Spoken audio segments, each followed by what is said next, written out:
Hello, welcome everyone to another session in the Sales and Business Growth podcast. I'm your host, Moeed, and today we have a really good session with a guest that I have been looking to have onto our show for quite some time. Finally managed to get him to agree to a session, which is great. So my guest today is the CEO and founder of a company called Remark-able. Now, not to be confused with the tablets company Remark-able. His company has a hyphen in it. Now, he helps SaaS businesses realize incredible growth by focusing on the one thing that matters, and that's their customers. So rather than the unfortunate conventional approach of a lot of companies where they glorify new business, and they incentivize very heavily towards new business, he actually helps SaaS companies become truly customer-centric to grow faster and more profitably. So to give you a flavor of what he is about, he makes clear on his website the types of clients that are good fit and those that are not so good fit. So some of the not so good fit examples that he puts in there are those who think that they know it all, people who expect to change results without changing behavior, and those who are looking for shortcuts. So that gives you a bit of a flavor about him. So please join me in welcoming someone who I know is going to make some of our listeners, right, some of you, very uncomfortable and shake your status quo. So please help me in welcoming Mr. Markus Rentsch. Markus, welcome to the show. Hello, Moeed. Thanks for having me. So let's dive straight in, right? Why are SaaS companies so bad at looking after their customers and focusing on them for their growth? Yeah, there are several reasons why this is happening. So I like to call it a toxic culture that SaaS companies have adapted today, where literally all the resources go into acquiring new customers. So if you dive into Google and look for growth strategies, you will find so many stuff about marketing and sales, and 9 of 10 blog posts and articles, it's all about how to acquire new customers, which is quite ridiculous because that's not how SaaS works. I mean, you have to make customers retain. That's the fundamental part of a SaaS company. You can't survive without, and you can't grow without. So why do companies have this strong focus on acquiring new customers? So one particular explanation I have for is it's today's zeitgeist. So people are in for instant gratification. So they want results now. So what SaaS companies basically do is they create an ebook or 1 million blog posts to create what they call leads. So then they have, 10K leads per month. They shift them over to sales. Sales disqualifies 99% of these and signs the other 1%. And even among those 1%, you still have bad fit customers. So what they really create is they create vanity metrics, but no real business results. They create high customer acquisition costs and high churn rates. So, and from the customer success point of view, which is my point of view, but I look at it not from the team perspective, but from a company-wide perspective. But for the customer success team who inherits this kind of customers, they also have to fight lost battles because they get these customers who are a bad fit, and customers who are bad fit, no matter what you do, you can turn them into great fits. So churn is inevitable. And this way you create a lot of actual costs and opportunity costs throughout the whole company. And that's obviously very unhealthy, or how I like to call it, that's toxic growth. So it's basically growth for the sake of it, but it's not sustainable and it's not profitable. And it also creates a culture of high pressure, especially for sales reps who have to meet ridiculous sales quotas based on short-term results. So they sign up these customers and 3 months later, they are already gone. So you will never see your CAC getting paid back. So, and these companies, they really have, if you look into these companies, they have so bad metrics. They have CAC payback periods of 2 to 3 years or even more. And they create churn rates of 15%.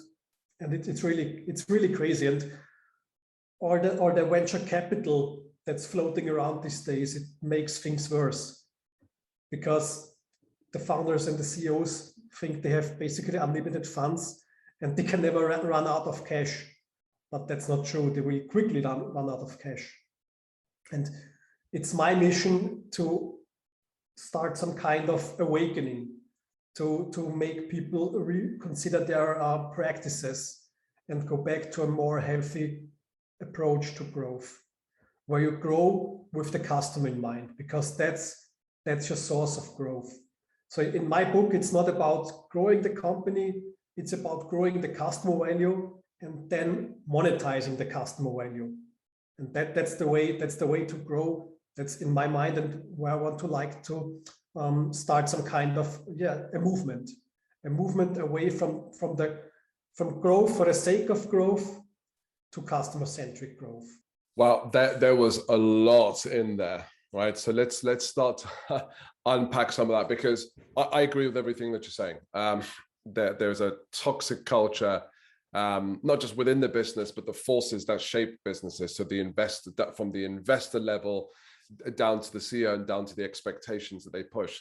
So let's start with the first thing, which is, why should companies look at becoming more customer-centric? What are the numbers that show that actually this is the best approach, because these are the results you're going to get? Because you're going to come across a lot of people that are going to resist what you're saying, and either because they're not used to any other way, or that they strongly believe that this is the best way to grow shareholder value, which in itself is just not always the right approach to take.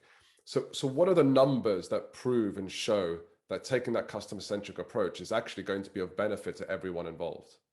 Yeah, so before we jump into the numbers, I would like to appeal to common sense. I mean, in SaaS, it's quite easy to build a SaaS company today. So you can build one for, I don't know, $1,000.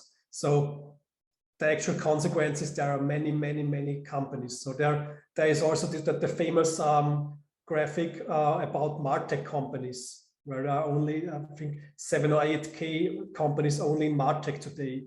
So of course, that's intense competition. So when competition is intense, keeping and growing the customer becomes really more important, because the competition drives customer acquisition costs. They are growing continuously. If you look up the stats, they have grown like 80% in the past 5 years. That's incredible. So replacing the number of companies or the customer acquisition growth? The customer acquisition costs grew by, I think, 80% in the past 5 years. Wow, that is a huge, and that's SaaS across the board, or are there any specific industries or types of SaaS products that you're seeing the most? It's SaaS, but I think there's a range between 60 and 80%. So that's a huge amount. Among different industries. I think vertical industries have less customer acquisition costs. So, which is also makes sense to me. But that already shows it's really incredible how much you have to invest into acquiring new customers. So when you have customer acquisition costs that high, and at the same time, customer expectations are growing continuously, because of course they have basically infinite choices. So if you don't deliver what they want, they will move on and go to someone else by next week. So they won't care, they will just move on. So these are the things that need to make companies reconsider their approach, how they deliver customer success and customer experiences. So really everybody says you have to take care of the customer. It's really important, but it really is. That's not marketing speech. These are not buzzwords. That's the reality today. That high level of competition makes it inevitable to put a strong focus on customers and their customer success and customer experience. So, and if you look at the numbers, recently, I think 2 or 3 weeks ago, I checked out new stats showing that growth with existing customers is by far more effective and efficient than acquiring new customers. So I've seen a stat where revenue from expansion brought for the top companies brought a return on investment of 1150%. So basically, for $1 spent, you got $12.50 in return. Wow, that's incredible. So, and while the best companies got 18% return on investment from sales. So these are the best companies. So the worst companies have like something, they spend like, I think $2.50 for generating $1 new in revenue from new acquisitions. So basically they're operating a gross profit loss. Exactly. So that's really crazy. And that's what so many companies do today. They raise a pile of cash and then pour it all into I like to call it a leaky bucket. So they invest into an acquisition process that converts at like 1 or 2%. So which is extremely low.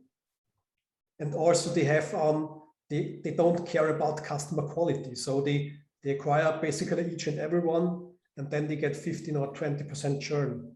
So they are burning through the cash like crazy, while at the same time they could grow exponentially with their existing customers. So what they don't seem to understand is that conversion rates for existing customers regarding expansions and upsells is so much higher, and it's highly logical. A customer who already gets value and wants to further scale the value will have a much more higher likelihood to buy more resources than a customer buying your product without any prior experience. Yep. That's what makes it so incredibly efficient and effective to sell to existing customers. So basically, what most SaaS companies do today is they are trying to maximize the number of customers. But my view is that the best way to grow is to maximize the value per customer and at the same time optimize the customer lifetime value. Yeah. Through expansions, upsells, and also there are other great side effects, like a highly successful customer is of course more likely to recommend your product to someone else. So that you basically you create like a helix instead of a funnel, and that's the great thing. And the better you do that, the more efficient also new customer acquisition becomes, because a customer who comes from a referral is a totally different lead that someone comes from downloading your ebook. That's not even comparable. So why about the probability of converting that customer? But so everything you're saying makes sense, common sense, as you say it, right? We all know that, it's something like 10, depending on the business and type of, it's 10 to 50 times both harder and costlier to acquire a new client versus to keep and grow an existing client. We know that. We know that if you go along that model, if your churn rates are too high and your cost of new client acquisition is also high, at some point you're actually going to be unprofitable. You're going to run out of money. We know that this all happens, and we know all these stats, and they make common sense. So why do you feel it's got to be more than just a toxic culture? Why is it that the leaders of the business don't see these very clear facts and statistics? What is stopping them from becoming a bit more customer centric? Because you're not saying, by the way, forget about new customer acquisition. You're saying spend a little bit more time on growing your customers and spend more time on making sure that your new sales team, new business team are acquiring the right types of customers where you're going to create more success for them as well as for yourself. So what is stopping the business leaders from taking that approach? Because it's got to be more than just a toxic culture. Yeah, I think one big problem is basically the free money that's floating around. So if you're going to LinkedIn, there's not a single week going by where there is no one announcing a big new funding round of, I don't know, $300 million. So it's really crazy. So companies I mean, I really don't get it. How can you even spend so much money? So, I mean, okay, you can spend it over, let's say, 5 years, but why do you need to raise so much money now? So to me, it would make more sense to raise 50 million now, and I don't know, raise another 50 million 2 years later. So basically, for less equity would make much more sense to me. So I really don't know, and I think the founders are really blinded by all that money. So they really don't care. Yeah, I don't know. It looks like they don't care about what happens after the sale. So all they want to make is the sale, grow the company value, and yeah, really don't care what happens afterwards. So I have the feeling that barely any founder is in for playing the long game, so to build a sustainable business. So to me, it looks like it's about creating a big bubble and then aim for a quick exit. And it looks like that the venture capitalists also are on the hunt for the same. Right. So I really think this toxic culture happens from venture capital, founders, and then in the company, marketing, sales, who are then tasked with, as I've said before, creating basically vanity metrics. So who are creating this many leads and this many sales, even when they already know, okay, it won't last. So they are really creating short-term results, and that's the big problem. So, and I also think that many new founders are blinded by, let's say, the Hollywood factor, you could say, of these companies. Yeah, it's ego-driven, it's greed-driven. You know, yes. They're looking to make that exit as fast as possible to make that money, but also to have their name placed up there as one of those people that was able to do something like that. Okay, so it seems to be those are the. So let's talk about examples of companies, or maybe if you want to describe what does best look like, right? So for any of those that are listening here now who are business owners, they're like, you know what, Markus, I'm convinced, right? I'm in this for the long term. I want to maximize my value, but also the value we give to the market and the community. How should I go about becoming more customer centric? What examples are there of people or businesses that have done this very well? So most importantly, you have to change your mindset. I mean, change is always difficult, but you really need to do it. So the first step to change in my book is to really realize that not everybody is your customer. Not everybody needs your product, and not everybody will benefit from the product. Right. So that's all companies with this, what I call out the toxic culture, they all do the same. They think everybody needs the product, and the approach to sales and marketing is everybody needs a product.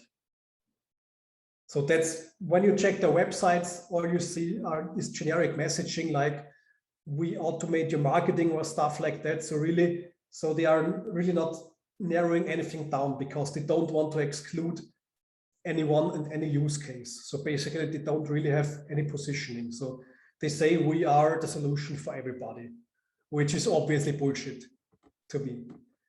But this really drives all this behavior. So the first step to change is to go from this quantity-based approach to a quality-based approach, and to start thinking, okay, who will benefit the most from our product? Who is this customer? And then build and shape everything around. So that's basically the absolute core idea of being customer-centric.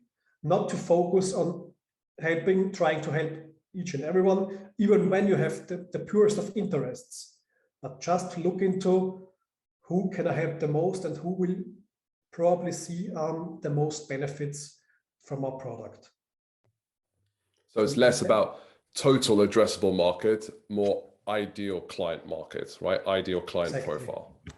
So also ideal client, I often have the feeling it also has become a buzzword, but it's really important. And basically the ideal client is what I've said. The ideal client is the customer who will see the most value from our product. And at the same time, we will want to monetize that customer. So the customer who is the most successful will also be the most profitable for our company. And that's a way to grow profitable and sustainable. So basically you stop creating 10K leads per month. Maybe you only have 500 leads per month afterwards, but you close them at much higher rates and churn goes down by, I don't know, 90% or 80%. And that's how you grow sustainably. And you also, of course, need far less cash to do it. So it's really, when I read someone gets a Series G investment, yeah, it's just bullshit to me. I mean, I am fine with, let's say, ABC rounds of venture capital, but afterwards the company should have found a way to grow on its own. That's interesting. So first best practice, let's call it, is get clear on who your ideal clients are. And the way that you put it, those companies or those individuals who are going to benefit the most from your products and services, who will get the most value from your products and services. So that's the first thing. What else do some of these best practice companies do? I have a feeling there should be something around the sales infrastructure, in terms of incentives, rewards, etc., and the KPIs. Maybe you'll get to that later on. But what is the next thing that the best companies? What else does best companies do to become customer-centric? So let's continue with the mindset. When we talk about customer success, we usually refer to the customer success team who handles the customer after the purchase. But to me, customer success, I mean, you need the team, but customer success is more like a philosophy, a company operating system. So where everybody is part of it. So when we talk about sales, sales reps are no longer the people who are trying to sign every customer that's possible, but to evaluate, do the product and the customer match. And so only if everyone's there's a match, job is customer success, right? Exactly. It's not just the customer success team, right? So basically marketing and sales are doing the preparations. So they basically create the foundation of customer success. So one thing I always found astonishing is you have these customer success teams and their job is to create a maximum of retention rate.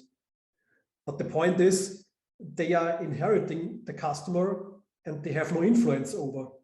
So you get all these bad fit customers and your work is evaluated on KPIs where you only have partial influence over. So that's obviously bullshit to me. So that's why customer success needs to start way earlier. To me, customer success starts with setting the right expectations. So that's the important thing. So if a customer wants B and I'm selling A, the customer should never talk to a sales rep, because no matter what, the company can deliver what the customer wants. But that's what many companies are not doing. So they are manually disqualifying customers in the sales process. Customers that would automatically disqualify themselves earlier if we would have set the right expectations. So and that we're talking about sales productivity. So when sales spends 80 or 90% of the time with non-buyers and bad fit customers, of course they will sign far less deals and also bad deals.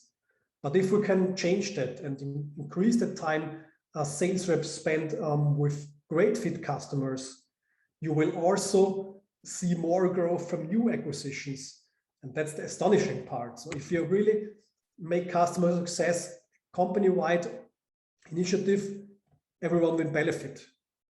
And you will grow faster and cheaper from all sources. And let's not forget, when you have all these short-term goals, like quarterly sales quotas, it creates a high amount of pressure, leading to the practices where sales reps are really trying to sign everybody that's possible only to reach the quota.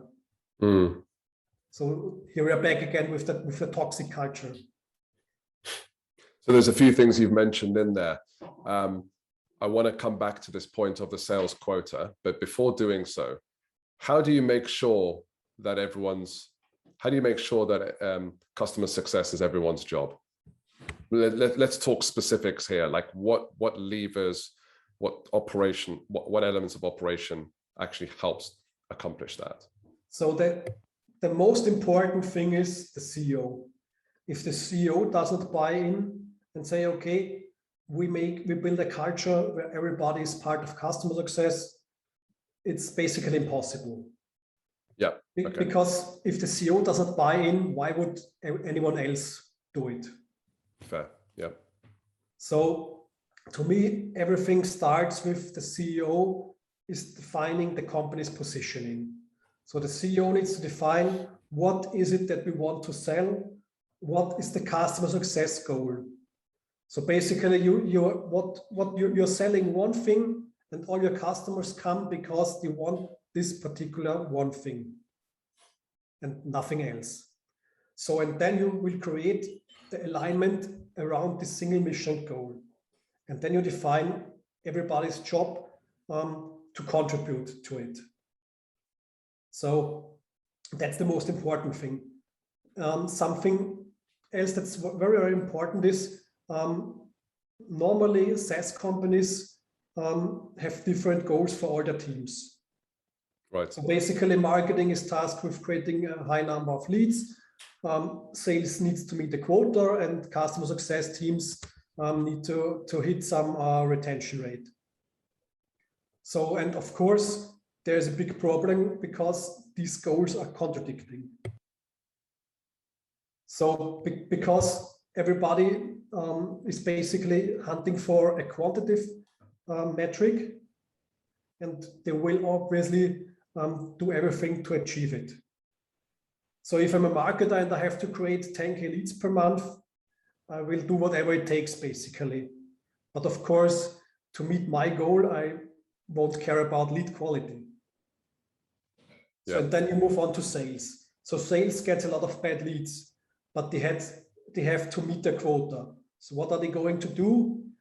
They also convince bad fit customers to buy. Mm-hmm. So and then the problem moves on to customer success and on and on and on. So and that's really the problem. So what SaaS companies also need to do is align the bonus for everybody in the company on a single metric. So the perfect metric for that is, for me, the net retention rate, because that's the most the KPI who says the most about your sustainable growth. So the best SaaS companies have net retention rates of, I think, 150%. And that means they are, even when they don't acquire a single new customer, they grow 50% with their existing customers. And to grow 50% of existing customers, it's obvious that you can't afford a high churn rate. So if your churn rate is 20% or something, and you want to achieve a 150% net retention rate, it's literally impossible. So no one really can cheat or fake it or do some last minute sales or something to influence it. So basically, everybody in the company has an interest to create sustainable growth, not just growth, but sustainable growth. That makes absolute sense. So can you give examples of the types of metrics? For example, marketing. What types of metrics or KPIs should marketing have that aligns to the model you just described? So the top level metric should be the net retention rate, as I've said, for everybody. Yeah. But also you need to create more qualitative oriented metrics. So the number of leads doesn't really matter.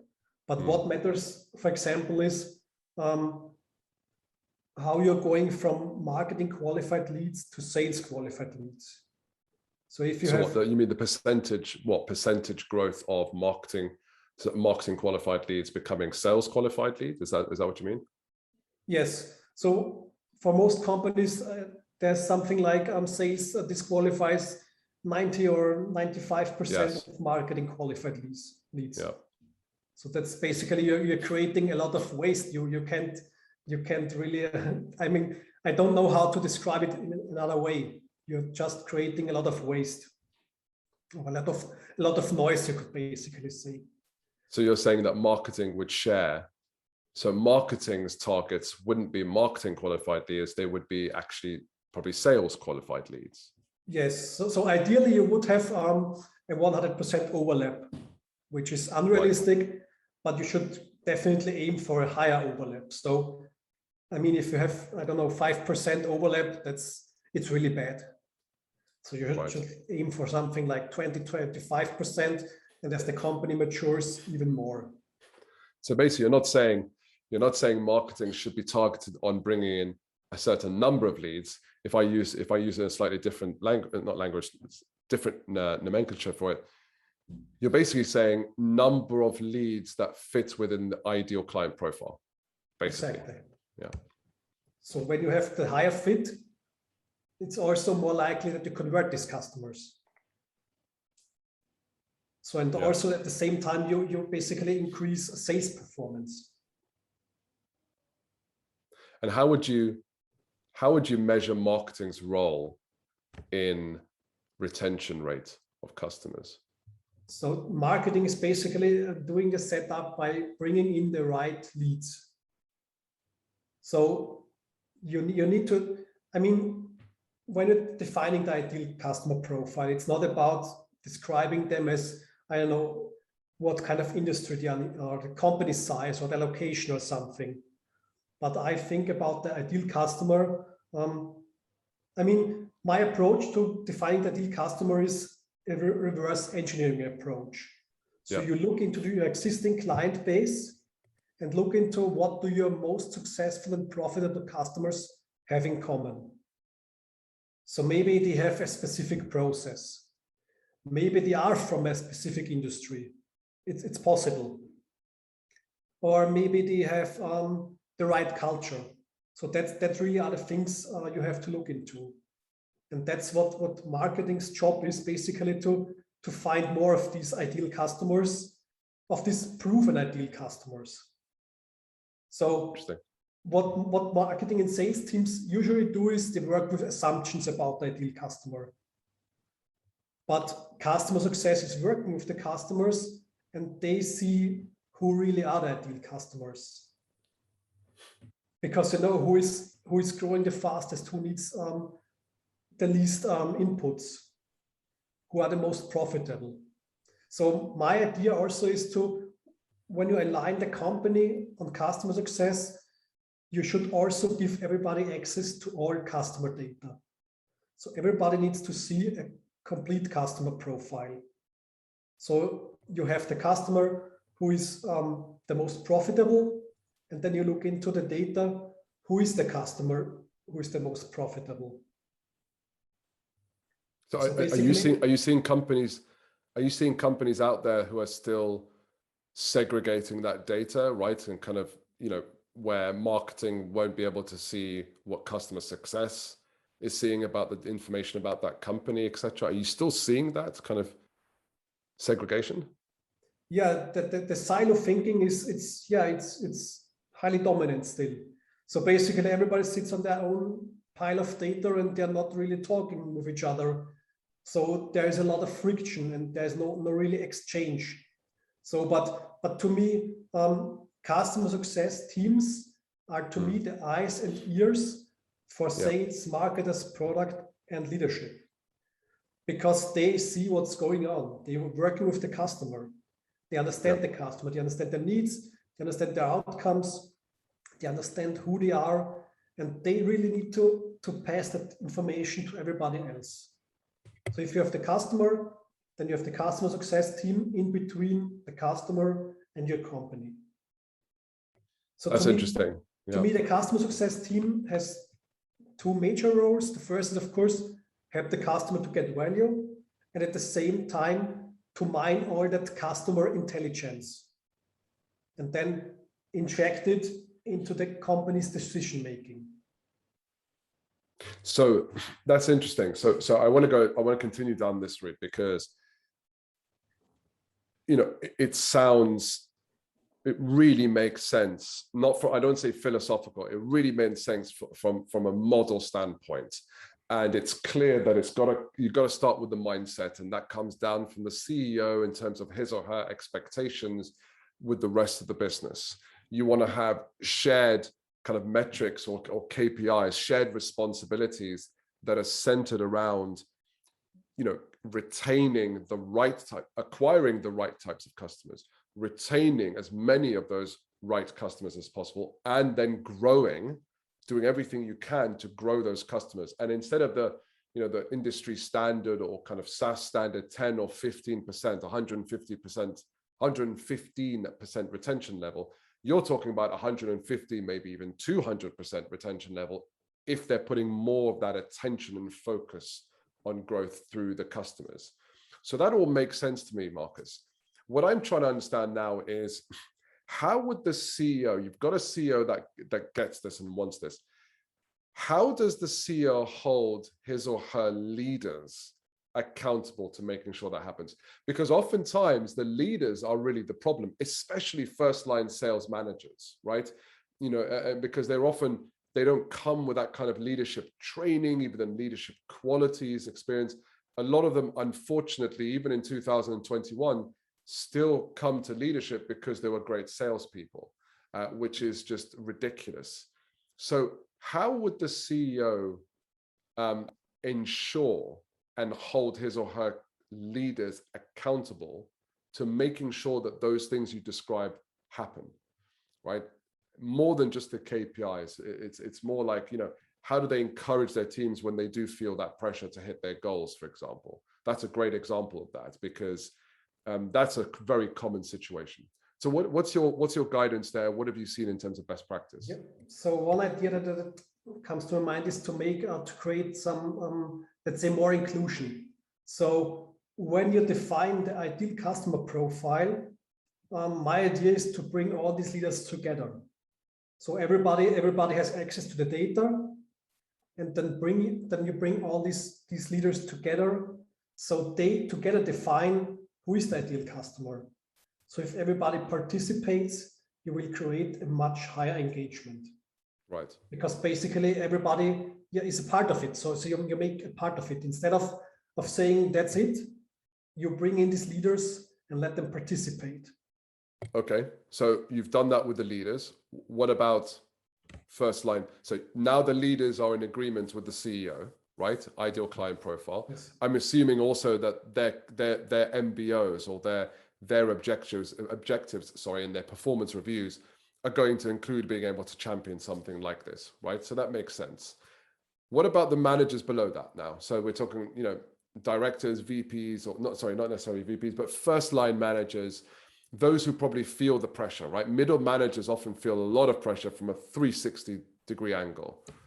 How should the leaders ensure that those first line managers do not start to exhibit those destructive behaviors? What is the leader's responsibility to making sure that doesn't happen? Yeah, so as I've said before, I think that toxic culture really comes top down. So if the CEO changes the mind and the C executives change the mind, it's much more easier to pass on a more healthy culture down the road. So if you're in sales and you are really the person, as you said, who feels the pressure, they will feel the relief. And it's not like they are not seeing all the bad things are going on. The problem is they can't change it. So if I have to meet a sales quota and I see, okay, we have so many bad fit customers and we are already quite sure they will churn in a few months already. So why would they object to getting relief of this pressure? So when I'm talking to the people, to sales marketers or customer success managers, basically they all see it, but they can't change it. That's the problem. So just I think a week ago, I was talking with a customer success manager, and she told me she's seeing all the things that are going on. She has to serve this customer, but she exactly knows, okay, the customer can never be profitable, but she can't escape it. So that the people who are doing it daily, they already know and they already see it and they already want the change. But the change needs to come top down. That's the important part. And that's a scary piece of change, right? For a lot of the CEOs, particularly the larger the business or more established, that might be scary. But you're really saying it's a system-wide and infrastructure-based change, right? From leadership expectations down to how they're incentivized and even rewarded for the work that they do, down to the way that the teams are structured themselves, and then therefore the KPIs and the metrics, and even how they lead their teams on a day-to-day basis, right? It sounds like it's that type of completely infrastructure-wide change that's required, and that to me feels like a risky change that a lot of CEOs are going to be unwilling to make, even in a tranche level where they do it bit by bit because of the nature of their business, right? What experience do you have with people who are fearful of making that kind of change? So basically, there are two kinds of CEOs. There are the CEOs who really they are into this toxic culture. I mean, they probably don't know themselves, but they are really that sales triggered, and they just want to run marketing and sales and hire more sales rep and grow this way. And then there you have the CEOs who are already, basically they're more reflective. So basically they already have thought about it. They in their mind, there already is the thought of there must be some better way to grow. So basically there is already some kind of seed. And what you can do is nurture that seed. But I'm not making any delusions about changing everybody. So because it's really, I don't know how to exactly describe it. It's just the way things are today. So many people are really coping what everybody else does. So they see a successful founder growing a really big SaaS company, and so basically they want to do exactly the same. The funny thing is that they really don't know what they already have been doing. So they really don't understand why they are successful. So there's another interesting metric. If you look at companies with 100 million ARR and more, they already make 50% with their existing customers of new ARR. And just recently, I've seen a number of Salesforce. They're making more than 70% of their new revenue with existing customers. So basically, Salesforce is doing that, or Salesforce, yes. So so many founders are following a best practice, a supposed best practice that really doesn't even exist. So, but all the buzz and fuss and hype that's going on in SaaS, that's why I like to call it Hollywood style. All this glamorous stuff on the surface, but so many founders are blinded. So the real CEOs that are interesting to me are those who are already reflecting and thinking about there must be a better way to grow a SaaS company. And of course, CEOs and founders who really want to build a sustainable business. So if you are in for a fast exit within 3 to 5 years, please don't come to me. You're definitely not my client. Okay. So how should salespeople be targeted? You talked earlier about the toxic culture of having quarterly targets. What types of what targets should salespeople have? So one, like the quality metrics, as I've said, the NRR, also salespeople contribute to it because they bring in the right people. So you can only grow a customer if the customer is a strong fit. So basically, you're laying the seed for success. So that's also a highly important role, of course. But more important than trying to hit some quarterly quotas is to look at the bigger picture, to really grow sustainable, to look at it, to look at conversion rates instead of pure monetary KPIs. So, because the thing is also, revenue is just one part, and the costs of revenue are the other part. Mm-hmm. So you also want to create a quick CAC payback rate. Why? Because the faster it's repaid, the faster you can reinvest it.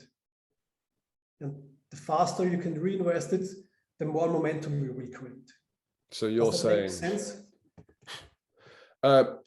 It does, although, so you're saying, I guess what I was trying to understand is, should they be yearly? So I get the conversion rate element, but the reality is that we also need to grow business by acquiring new clients, even if we're doing customer centricity very well. So are you saying new business salespeople shouldn't have new business overall sales targets? Or are you saying that they should have targets, but they should also be in conjunction with other types of metrics like conversion rates? Maybe even in this discussion that I've been having where salespeople, even whether new business salespeople, for example, they shouldn't be paid out very much for acquiring the customer, but actually their payout, their commission rate grows with every year that customer is retained. Even though they may not have as much of an involvement because of the accounts manager and the customer success, and that's a whole different discussion. But are you saying that they should have new business targets, but in conjunction with things like conversion rates? Or are you saying they shouldn't really have new business targets like overall sales targets? They should have targets that are combined with a quantitative goal and a qualitative goal. Right. And should they then be you want to bring targets? in new sales, but you don't want to bring in new sales for the sake of it. And as I've said earlier, that makes you also acquire bad fit customers. Right. That doesn't make sense. Yeah, that makes sense now. So should they have yearly targets? What talk to me about the structure of the targets, right? So you said quarterly is not great. What should they be? Yeah, I think the best way is to have annually targets. Right. Because of course there are deals that just take longer. So and one highly important thing is you want to build a strong process. But if you have to meet your sales quota, your quarterly sales quota, you will do whatever it takes the last 5 days or something, or last 2 weeks or 3 weeks or whatever. That makes you leave the process. Right. Okay. So and how do you measure whether the salesperson is pacing at a healthy rate as well, right? So how would you, because the natural question there is, if it's a yearly target and our sales cycle is actually shorter than that, then how do I know when someone's not meeting up to their objectives, and they're not good for the business either? Yeah, that's quite the problem, I have to admit, and honestly, I don't have a perfect solution for it. Right. But to me, it's important to help at least ask the question. Get rid of this addiction to tactics. Yeah. So I want companies to build systems and processes and improve systems and processes, and not try new sales hacks or marketing hacks or stuff like that. Yeah. So this is, I'm conscious of time. This has been a very interesting discussion, right? And not enough companies, a lot of companies talk about customer centricity, Mark. But in my view, and from the research and the discussions I've had with so many companies, right, across 10 different industries, anecdotally, I would say probably less than 1% are truly customer centric, right? Agreed. And I think there's also a misdefinition of what customer centricity really is. So what you've shared has been incredibly valuable. And the key takeaways for me are, growth, some of the biggest growth and most profitable growth you will get is from looking after your customers and growing their spend with you, right? And there are obviously various tactics we didn't get into today, but that is one of the best source of growth for you as a business, to grow profitably for the long term, right? Not just to have an exit in five years. The other thing I took away is having that focus also means that you are crystal clear on who your best clients are out there and what makes them best. And you are creating a leadership and an infrastructure in your business that is focused around finding and acquiring more of those best fit customers, retaining more of them, and growing the spend of those businesses. That in itself actually is one of the best tactics, best strategies for a hyper competitive world, as you stated earlier, right? Because most people think to grow market share, you need to grab more customers, but all the while there's a leaky bucket, as you described it. So actually, this is not a very profitable thing. So I thought this was a very, very valuable session, and I think you're going to make, you're going to change the status quo of quite a few people that listen to this, and it's certainly going to arouse some debate, right? So and strong feelings, which is what we want. So thank you for doing that, Markus. I have a couple of questions for you before we wrap up. My first question is, who's your biggest influence right now? Whether that's a book, an expert, podcast, who are you learning from at the moment that's having a big impact on you? Yeah, one important person for my work is Lincoln Murphy. He's also a consultant for SaaS growth. Lincoln Murphy, right. So he's quite like-minded, I would say. He's also really challenging the way SaaS companies grow. And I think it's quite refreshing. So when you look up his website and look at other websites, you see quite a difference. So it's really been, let's say, maybe he was the guy who also made a wake-up call for me to think more about these things. So yeah, he's definitely been the most important influencer to me. So another sources of inspiration thoughts are Profitwell. They are also doing a lot of research in the SaaS industry. So they're really digging up benchmarks. So they are comparing growth from new acquisitions, from retention, from pricing, etc., etc. So they always give me a lot of fuel to, let's say, to confirm my points of view. Yeah, very interesting. Yeah, thank you for sharing that. So one more question before we ask about how people can get in contact with you. So if there was one thing that you wanted our viewers and listeners to take away from this discussion today, what would that one thing be? What would that most important thing be? Customer centricity. Rethink your business the way you start with the customer, and find out for yourself what is it that you want to deliver to a customer and who will benefit the most. And then rethink everything you do in your business and build everything around that very core idea. Yeah, I couldn't agree more. So Markus, how can our viewers and listeners learn more about you and get in contact with you? Yes, I'm quite active on LinkedIn. I'm usually posting daily, sometimes even on the weekend. So a lot of people already are reaching out to me. That's great. So mostly customer success managers, but also account manager, marketers, sales reps. So it's really funny. So a lot of people are really interested in that kind of topic.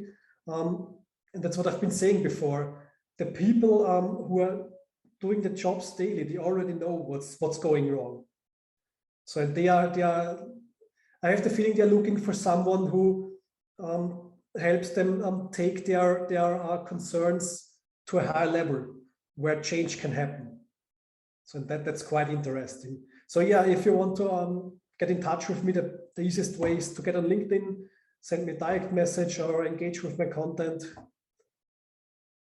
So yeah, I'm really open to everything. I'm also trying to take as many podcasts and chats as possible. So it's not always possible. I've built quite some backlog already, but I'm really trying to really talk to everybody who wants to talk to me about customer success and customer success as a company-wide initiative. So yeah, I'm all that passionate about. Yeah, and I think we are just at the beginning, and there's still a long way to go. But I'm really positive that we will change some minds, and yeah, hopefully can bring some change to the SaaS industry. Yeah, I think you will, and I can feel this change happening, not just in the SaaS industry, but in the sales profession as well, and people's view of sales. It's still not there. We still have a long way to go, but it's starting to change, and people starting to take a different view of sales. So I thank you for taking the time to come on our show and to share your insights and your approach, that there is a better way to grow your SaaS business than the conventional wisdom out there, Markus. Thank you so much for that, and really appreciate it. And if all our viewers and listeners, if you want to learn more about Markus, I will leave the links in the comments and the chats below.